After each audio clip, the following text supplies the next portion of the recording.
Jon Jones got some legal thing going on. And it gets a little bit complicated because we don't ever know about this. We find out the day that Jon relinquishes the championship that he also has a legal issue following him. So there just gives you this appearance that perhaps they go hand in hand.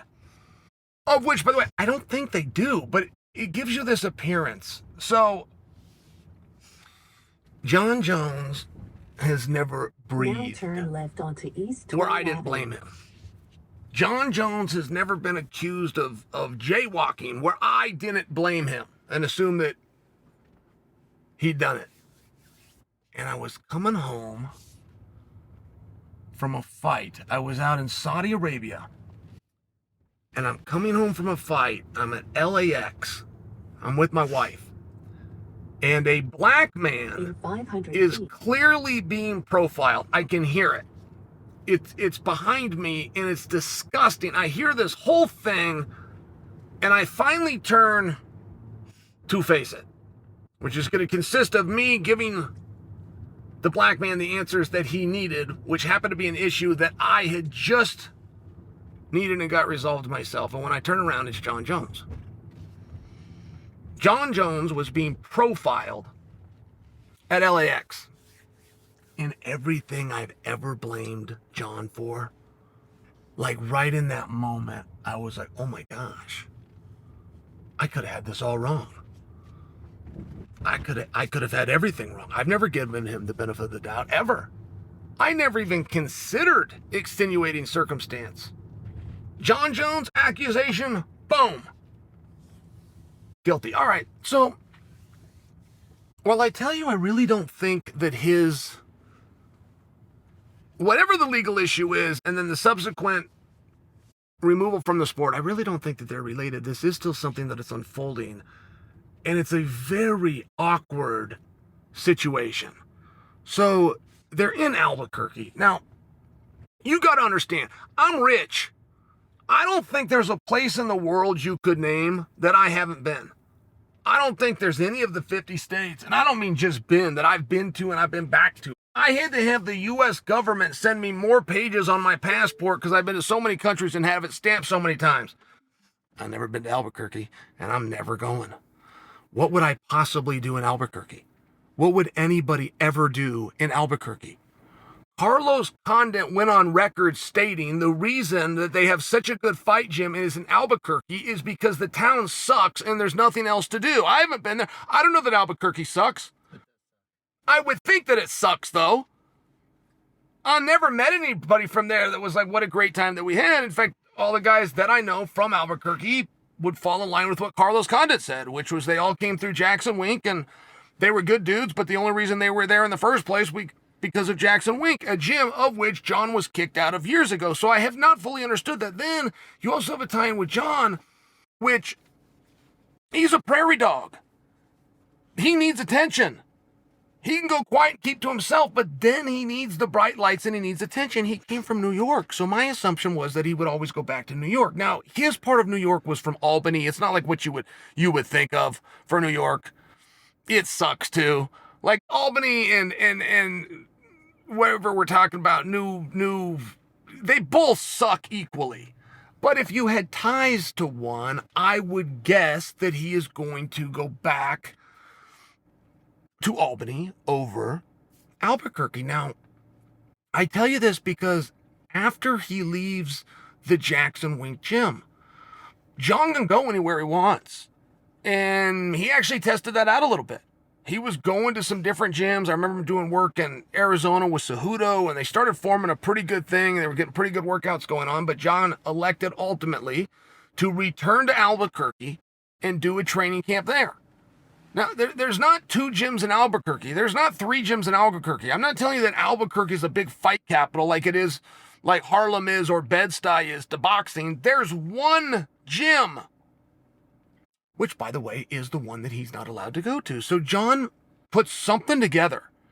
Every time that you see training footage of him, he's always got the right guys, always got some big studs in there with him. But even if you think of the training footage of Jon and Gordon Ryan, by the way, but they're in the same room, which is very clearly a wrestling room. No, whether that was a high school that let them in or a junior high that let them in, it could have even been an aspiring MMA gym. But it wasn't as though it was a rival to Jackson Wink. That's the only point that I'm attempting to prove for you. And then the next thing that you know, Jon buys a house in Albuquerque for $5 million. Now, you must understand, there's never been a better way to get rich than to buy something for X price and sell it for a higher price. There's never been. But what are you going to do with the most expensive piece of real estate in Albuquerque, which by virtue is a dump? Nobody wants to live in Albuquerque. Nobody has ever gone on and they say, I'm going to be a doctor, I'm going to be a lawyer, I'm going to get my family up out of here, we're going to go to Albuquerque. Like, that's just never happened. No, I'm going to go and be a professional fighter, I'm going to make a bunch of money, and I'm going to hang on to a little bit of what I don't put up my nose and put into a stripper's hand because I want to live in Albuquerque. Nobody has ever said those words. So I'm just trying to follow the story. Okay. Jon leaves Albany, which sucks. He ends up in Albuquerque, which sucks but has a gym. That gym does a really good job, and the evidence of that is Jon goes on to be world champion. But when they kick him out of that gym, Jon is now going to go where? I don't know. But what ended up happening? He bought a $5 million estate in Albuquerque. I'm only sharing with you, that was a surprise for me. Okay, so let's try to speed the story up and get to recent events. There's a girl found in a Prius, and the Prius had just been involved in a motor vehicular accident. Now, the girl happens to not be wearing pants. I don't really know if that's relevant to the story, I must tell you. Like, I do understand, and I'm not trying to be a prude. I have heard stories of where a dude is driving around and he doesn't have pants. I've not heard a story where the dude is driving around and she's not wearing pants. I'm just sharing for you, like,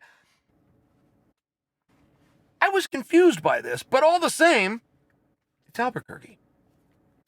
And when they find the car is literally a damaged Prius. It had rear end damage. There was a witness to it. The witness, as a matter of fact, said that the Prius was innocent. Said that the Prius was the victim in the crime. That somebody had pulled out, hit a Prius, and sent it spinning.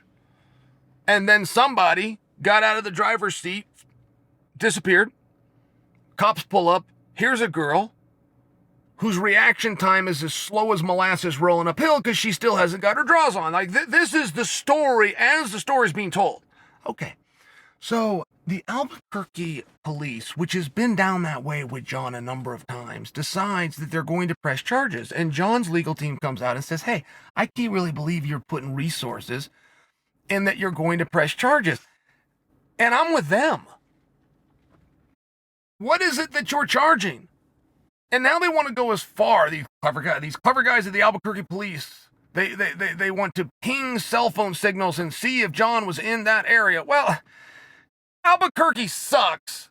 That technology, that forensic technology, that doesn't work. That doesn't pin you down like a GPS. That only ever works in court if you already have a statement from a person and they denied being in that area. If they try the whole, I was in St. Louis at my sister's house, and then you get the pings and you show that they're in this great big vicinity that involves Albuquerque and does not at all involve St. Louis, that's the time that you could use that. So these cops want to jump straight to it, and I'm only sharing with you, it's weird. You've got the steering wheel. Are his fingerprints on the steering wheel or not? Oh, by the way, if they were, they're in your system, and you would have your man, and you would not be asking for a forensic report done with cell phones. And then what makes it interesting, or the case a little bit more interesting for me, is the girl calls Jon Jones. She says this car was being driven by a fighter named Jon Jones. And all this is coming out through police cams. So she then calls Jon Jones. He answers the call. And now they're in this debate where, to the best that I can tell, Jon has consented that he was in the car. He's just maintaining that he was a passenger in the car. Therefore, if you do go and do the fingerprint thing, don't be surprised if you find my fingerprints. I was in the car, but that's not the question. The same as where her pants aren't the question. The only question here is who was driving the car, because the crime would not be to drive a car with a scandalous young lady in your seat. In fact, many would say that it was the entire goal in the first place. The crime would be to flee a scene where $500 or more in damage is done without reporting it. That would be the crime. And you got Jon's lawyer saying, I just can't believe you're spending the resources on this. You can hang your hat on whatever side you want. You don't got to put on your Columbo rain jacket, and we don't all have to wish and wonder what happened here. We know what happened here, but that's not the way it works. What is it that you can prove, and how far are you willing to go to try to be able to prove it? The moral of the story, guys, when you get through forget about her pants. Forget about the old man witness. Forget about them hitting the Prius. Forget about the fact that it was a Prius, which is a pretty uncomfortable. Why did Jon Jones buy a $5 million house in Albuquerque? At the end of the day, that's the one thing that you're never going to be able to figure out.